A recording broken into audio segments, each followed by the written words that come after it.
Mr. Raja, yesterday Gorkha Janmukti Morcha president Bimal गुरु वहाँ ने कहा जो आपको जीटीए चुनाव उन्हें नहीं देंगे, उससे पहले ही पीपीएच चाहिए उनके लिए। तो इस बार में आपका रिएक्शन क्या है? नहीं, मेरा रिएक्शन कुछ नहीं है, बिकॉज उसका बयानबाजी तो आगे भी किया था, and I feel that any elections is good for the people. GTA का पक्ष में भी हम लोग नहीं है, GTA होना चाहिए पक्ष में भी नहीं है, लेकिन सरकार GTA का इलेक्शन का नॉमिनेशन डेट देने से 7-8 डेज देगा नॉमिनेशन भरने के लिए। म्यूनसिपैलिटी में कितना दिन दिया? 6 डेज, 2 दिन तो छुट्टी था। तो इसलिए वी आर GTA का पक्ष में आज होना चाहिए, कल होना चाहिए, वी आर नॉट इंटरेस्टेड। फिर भी GTA इलेक्शंस होने से we will put up candidates. हम लोग खाली छोड़ने के लिए एक दल का सिर्फ परिवार का वोट से GTA का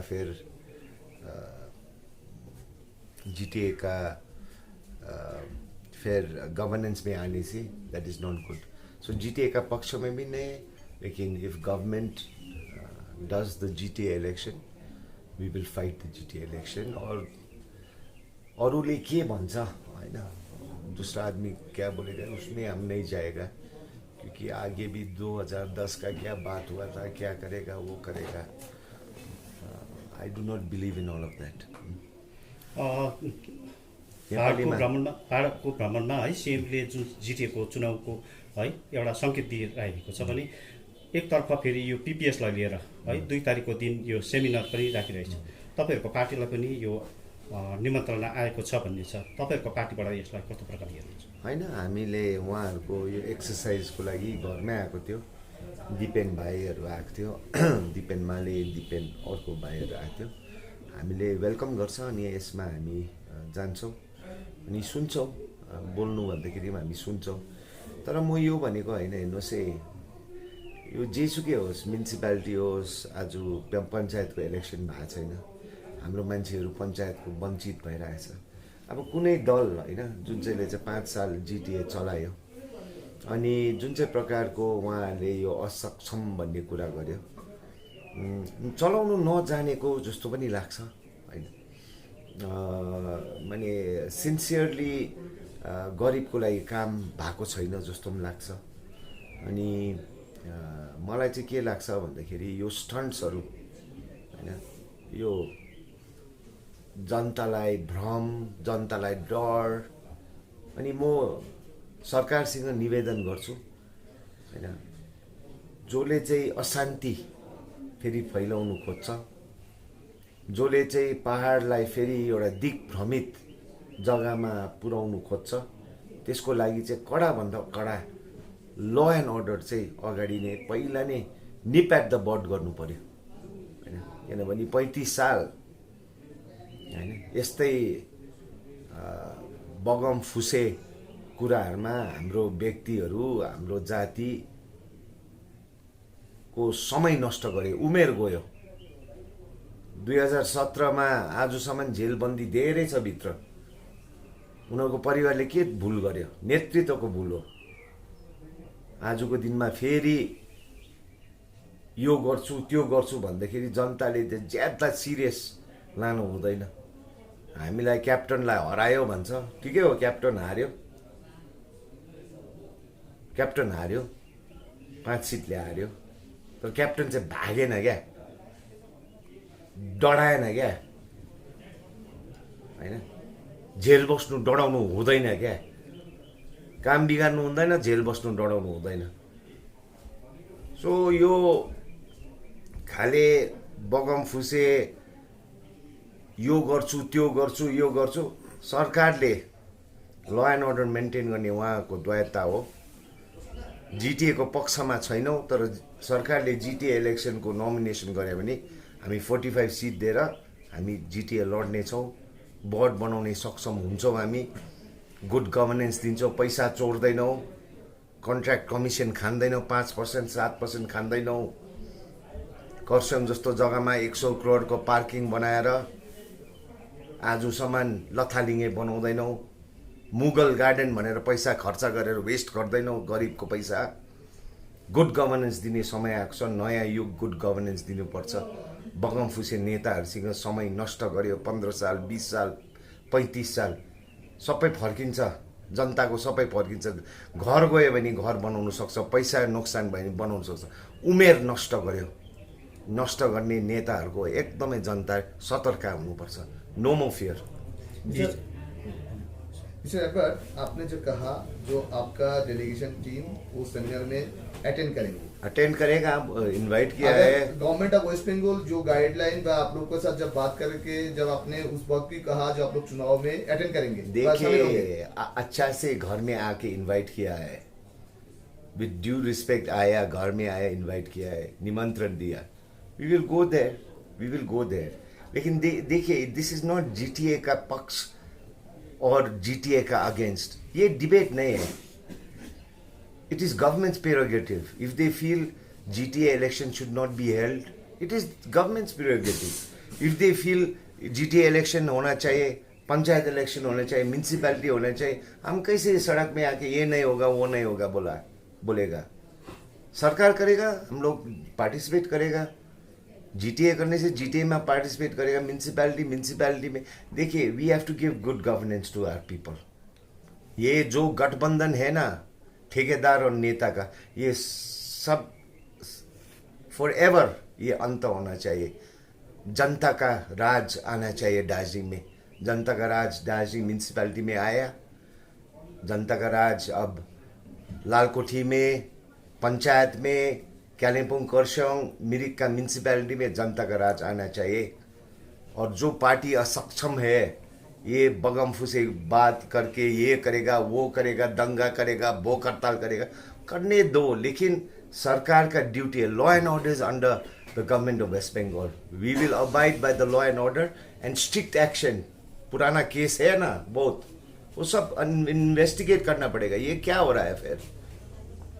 अहिले यो सामाजिक सञ्जालमा है धेरैवटा भाइरल पनि भइरहेको छ। यो गोर्खा जनमुक्ति मोर्चाले हिजो मात्र है एउटा स्टेटमेन्ट पनि दिइरहेको छ। यो यदि सरकारले जबरजस्ती गरेर जिटिए थोपेको खण्डमा है भोक हडतालमा बस्ने भन्ने गोर्खा जनमुक्ति मोर्चा अध्यक्षले एउटा स्टेटमेन्ट दिइरहेको छन्, यसमाथि कस्तो प्रकारले हेर्नुहुन्छ तपाईँको पार्टी? यहाँ सुन्नुहोस्, अशान्ति नहोस्, घरमै बसेर भोक हडताल गर्छ कसैको केही छैन। तर पहाडलाई अशान्ति बनाउने चाहिँ अब कसैको यो पहाड जनताको हो। हाम्रो गोर्खाल्यान्ड सेपरेट स्टेटको मुद्दामा 35 साल हाम्रो समय नष्ट गर्यो। मुद्दाको लागि इमान्दारपूर्वक हुनुपर्छ। मुद्दाको लागि झेल नेल खानु डराउनु हुँदैन। अनि जुन चाहिँ प्रकारको यहाँ समय नष्ट गर्दैछ मान्छेहरूको, यो चाहिँ हामी चाहिँ एकदमै, हाम्रो पार्टी चाहिँ यसमा चाहिँ हामी एकदमै साथ दिन्छौँ, ज्यान दिन्छौँ, प्राण दिन्छौँ, पहाडलाई शान्ति राख्छौँ। पछि चाहिँ मुद्दाको कुरा गर्दै हुनुहुन्छ, यहाँनिर क्षेत्रीय राजनीतिक दलहरू मुद्दाको लागि को चाहिँ सिन्सियर छ जस्तो लाग्छ? इमान्दारी को छ? हामी आफैलाई सिन्सियर लाग्छ। किन सिन्सियर छैन? सिन्सियर छ। तर यो 35 सालको नाटक, 35 सालको जुन चाहिँ प्रकारको हिंसामत आन्दोलनले कसलाई चाहिँ फाइदा भयो? मुद्दा पनि 1 इन्ची बढेन, जनता त्यसै पनि गरिब, शहीद, विस्थापित। अरे यस्तो हो कहिले? जनताले त सबै दियो नि, सबै खनायो। 100 दिन 105 दिन बन्द गरेर बस्यो। नेताहरू कहाँ थियो? आजसम्म अभिनय गुरुङ दबाईपानी बस्तीको भाइ जेलबन्दी छ या 5 साल भयो। उसको वाइफ आजको दिनमा डायबिटिज पेसेन्ट हो, उसको हेरचाह भएको छैन। अनि यो कसको भुल हो? अब यो खाले नेतृत्व पछि गयो भने चाहिँ पहाडको यो नयाँ युग जुन चाहिँ हामीले भन्दैछ फेरि भत्ताभुङ्गे हुन्छ। डर, अरे हेर्नुहोस् न उनीहरूको आज पो मिठो कुरा गर्दैछ त अलिकति 15 वर्ष ढिलो भयो जस्तो लाग्छ क्या भोक हडतालको लागि 15 वर्ष ढिलो भयो 2007 2008 2009 2010मा थियो त साँच्ची नै इमान्दारपूर्वक भएको भए हाम्रो पार्टी इमान्दारपूर्वक छ गोर्खाल्यान्ड सेपरेट स्टेटको लागि तर भाइलेन्स र हाम्रो मान्छेलाई दुःख दिने अनि एकैजना व्यक्तिलाई शहीद विस्थापित बनाउने पक्षमा चाहिँ छैन त्यसको लागि हामी ज्यान प्राण दिनु रेडी छौँ। गोर्खा जनमुक्ति मोर्चा का महासचिव ने कहा कि जीटीए फेलियर है, क्या हमारा पार्टी समझता है कि जीटीए फेलियर है? जीटीए फेलियर तो होगा ना, कौन चला रहा था, उसका क्षमता क्या था, उसका क्रिएटिव आइडियाज क्या था। इतना पैसा आया सरकार से, पैसा तो आया ना गरीब का लिए, डेवलपमेंट का लिए, क्या किया, इतना इन्वेस्टमेंट किया, वो रिटर्न ऑन इन्वेस्टमेंट क्या है। देखिए नीचे मुगल गार्डन बोल के कितना करोड़ खर्चा किया, करसंग में पार्किंग बोल के अभी तक खुला नहीं, कमीशन, घोटाला, ये टाइप का अभी तक ये टाइप का होगा। जीटीए फेलियर होगा तो एक तो पंचायत भी, एक तो वार्ड कमिश्नर अच्छा से काम करने से एक तो वार्ड भी स्वर्ग बनाने सहेगा। लेकिन इतना पैसा आया, इतना क्षेत्र दिया, इतना डिपार्टमेंट दिया, चला नहीं सका और बोलता है ये सब फेलियर, डीजेसी फेलियर, जीटीए फेलियर। अरे गवर्नेंस करने का एक तरीका होता है, वो तरीका हम लोग का साथ है। उन्होंने गोरखा जनमुक्ति मोर्चा अध्यक्ष बिमल गुरुङ ने कहा है कि पहले पीपीएस होना चाहिए, बाद में जीटीए, नहीं तो वो अनशन पर अरे वो लोग क्लियर होना चाहिए। वो क्या पीपीएस क्या PPS, they don't have a clear idea. अभी 2 तारीख में क्या वो कर रहा है, सेमिनार कर रहा है, ठीक है हम लोग भी seminar, but what is the outcome.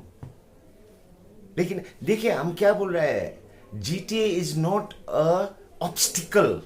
ये लोग बोल रहे हैं ना obstacle, GTA permanent political solution का एक बाधा हो रहा है बोल रहा है। ये इट्स नॉट ट्रू। अरे बोडोलैंड का जो काउंसिल है वो भी तो है, लेकिन वो अपग्रेड हो रहा है, एवरी 4-5 years अपग्रेड हो रहा है। बोडोलैंड काउंसिल क्या बाधा है? लेकिन जो ये बोल रहा है ना ये बाधा है, जीटीए इलेक्शन ये होगा वो होगा। देखिए हम जीटीए का पक्ष में भी नहीं है। देखिए परमानेंट पॉलिटिकल सॉल्यूशन के लिए तो हम लोग बहुत खड़ा है, बने we have worked hard, Raju Bista का टाइम में, नीरज का टाइम में। अरे परमानेंट पॉलिटिकल सॉल्यूशन आएगा, उसके लिए भी क्या होगा, उसका लिए भी इलेक्शन होगा, उसमें भाग लेगा। कब होगा? लेकिन 10 वर्ष के लिए था। I can not wait for 10 years to give good governance to our people. 10 वर्ष के लिए हम वेट नहीं कर सकता है, क्योंकि अभी पेशेंस आ रहा है, पैसा नहीं है, उसका जान घुमा रहा है। हम उसको कैसे बताए? ये लोग तो ये काम नहीं कर रहा है ना, हम लोग तो अरे सोशल वर्क कर रहा है। हम लोग को तो मंच चाहिए जहाँ से हम लोग सेवा करें। ये लोग का तो क्या है, सिर्फ पॉलिटिकल सर्कस करो, टाइम में जाति का बात करो। इफ दे लव जाति देन एक आदमी भी जेल बंदी नहीं होना था। इफ दे लव जाति then till everyone is out of prison they should not be going around asking for votes. Where is the love for the people? People 2017 में घर कुर्की हो रहा था, इतना प्रॉब्लम्स फेस कर रहा था, उस टाइम में किधर था? जाति को माया करने से Where is the love for the people? We love the people. Do not fear, हम लोग है। और मेरा अपील है, state government, law and order is under A situation. If this kind of circus is allowed, Darjeeling will again go into chaos. तपाईँले भर्खर मात्र भन्दै हुनुहुन्छ यो भ्रष्टाचार, दार्जिलिङ पहाडमा जुन भ्रष्टाचारको कुरा गर्दै हुनुहुन्छ, यो भ्रष्टाचारको पक्षमा तपाईँ कुनै लिगली केही जाने तपाईँहरूको सोच? हेर्नुहोस् न, भ्रष्टाचारको हेर्नुहोस्, अब हामी म्युनिसिपालिटी गयो, फाइलहरू कोटाउँदैछ, किनभने हामी सत्तामा आयो नि त म्युनिसिपालिटीमा, फाइलहरू कोटाउँछ हामीले। हेर्नुहोस् जस्टिस चाहिँ हुनैपर्छ। लालु प्रसाद यादवको पनि जुन चाहिँ केसहरू भयो टाइम लाग्यो, तर ultimately the hand of justice चाहिँ हुन्छै हुन्छ होइन। सो भोलिको दिन जिटिए आउँछौँ, हिजो मात्रै भक्ते बस्तीमा गयो, त्यहाँ 12 साल अगाडि काम दिएको थियो अरे, बिल पास भएको थियो अरे, आजसम्म भएको छैन। We will open every file that we see. जनताको राज ल्याउनुपर्छ। अनि यो जुन चाहिँ नौटङ्की बाँधी नि, मैले कुन चाहिँ भन्छु नि होइन होइन, आन्दोलन गर्छ, सम्झौता गर्छ, सिटमा बस्छ, भ्रष्टाचार गर्छ, अनि सरकारले अडिट गर्दाखेरि फेरि गोर्खाल्यान्डको आवाज बुलन्द गर्छ। यही हुँदैछ आजसम्म, यही हुँदैछ। उहाँहरू कन्फिडेन्ट छैन, इलेक्सन लड्नु कन्फिडेन्ट छैन, हार्छ भन्ने छ। त्यसकारण इलेक्सन नहोस्, के न के हामीले लायो भने चाहिँ हाम्रो श्रेय बढ्छ। आहा, हुँदैन। अब भोलिको दिन जिएनएलएफ बिजेपी सबै मिलेर गोर्खाल्यान्डै ल्याओस् न, युटी नै ल्याओस् न, उनीहरूले नै भोट जित्छ भन्ने चाहिँ केही पनि छैन। जनता सचेत भएको छ। यो पहिलाको जस्तो 1986 मा डिजिएचसी लायो, 21 वर्ष जिएनएलएफको भयो, त्यसको पछि जिटिए लायो, 10 वर्ष 1 र 2 को भयो। हुँदैन। अब भोलिको दिन पर्मानेन्ट सल्युसन लु, एउटा वार्तामा भएर चिफ मिनिस्टरले के पर्मानेन्ट, अरे त्यसको कसले श्रेय लाँदैन, जनतालाई थाहा छ कसलाई हाल्नु कसलाई नहाल्नु। 35 साल सबको अनुहार दिएको छ, सबको गतिविधि दिएको छ। योपालि पाहाडलाई चेन्ज चाहिन्छ, अनि चेन्जको लागि हामी रेडी छौँ। आपको लगता है कि मतलब क्या वजह हो सकता है कि वो लोग परमानेंट पॉलिटिकल सोल्यूशन बोल रहे हैं, उसके बाद जीटे बता रहे हैं? हाँ, वो लोग अभी इलेक्शन करने से हारेगा ना, सो कुछ बहाना तो बनाना पड़ेगा। इसका लिए वो लोग सब ये नौटंकी बाज कर रहे हैं। Thank you. केही क्षण अघि मात्र भन्दै हुनुहुन्छ है, हामी मुद्दाको लागि सिन्सियर छौँ भन्दै हुनुहुन्छ है, इमान्दार छौँ। त्यसो भए यो नेपाली गोर्खा जातिको दीर्घकालीन माग भनेको गोर्खाल्यान्ड मुद्दा भनेको 100%। यो मुद्दालाई लिएर तपाईँहरूको पार्टी पक्षले कहिलेबाट यो अघि जाने? हामी थाल्छौँ। मैले अगस्तमा भनेको छु, भाषाको एकता दिवस हामीले गर्दैछौँ, भाषाको दिवस गर्दैछौँ। फर्स्ट डे हामीले त्यसको कल्चरल गर्छौँ, सेकेन्ड डे लिट्रेचर, अनि थर्ड डे एउटा पोलिटिकल, कि गोर्खा जाति भारतभरि एउटा हामी सफलता भनेको के हो? भाषा हामीले सफलता गर्यो होइन। 30 सालमा विफलता त हाम्रो गोर्खाल्यान्ड भएको छ, 35 साल भन्छ, कहिले कसले 100 साल भन्छ, तर सफलता के भयो? गोर्खा जातिको देहरादुनबाट 1954 मा आवाज बुलन्द भएको थियो, हाम्रो कन्स्टिट्युसनमा हाम्रो नेपाली भाषा गाप्नुपर्छ भनेर होइन। 40 साल लाग्यो, योपालि 30 साल भएछ नेपालीले मान्यता पाएको, भाषाले मान्यता पाएको। सो यसमा हाम्रो पोलिटिकल के हुन्छ डिस्कस भन्दाखेरि, लु हाम्रो जातिले भारतमा भाषा चाहिँ हामीले एउटा सफलतापूर्वक ल्यायो। अब जुन चाहिँ हाम्रो डिमान्ड छ, एउटा अल इन्डिया एउटा आइडेन्टिटी, एउटा गोर्खाल्यान्ड एउटा सेपरेट स्टेटको हो त्यो, यो चाहिँ कसरी चाहिँ सफलतामा ल्याउने? अनि दार्जिलिङको नेताहरू मात्रै आन्दोलन चड्काउँदै सेटलमेन्ट गर्दै अनि राज गर्दै चाहिँ हुँदैन। यो इन्डिया व्यापी हुनुपर्छ, किनभने देहरादुनको भोलिको लिडर दार्जिलिङमा आएर राज गर्छु भनेर कहिले पनि हुँदैन नि त। असमको एकजना गोर्खा नेता दार्जिलिङमा आएर जिटिए चलाउँछु भन्ने त उसको त सोच हुँदैन नि त। सो हाम्रो यो जुन चाहिँ मिटिङहरू हुन्छ, हाम्रो जुन चाहिँ यो सङ्घर्ष हुन्छ हैन, यो एउटा मजबुत खाले सङ्घर्ष हुन्छ। अनि यसमा मैले भनेको छु, कति ताल भनेको छु, यसको लागि फन्डिङ चाहिन्छ। मेरो लाइफ टाइममा म 1 लाख रुपियाँ दिन्छु यो जब मञ्च हुन्छ भनेर।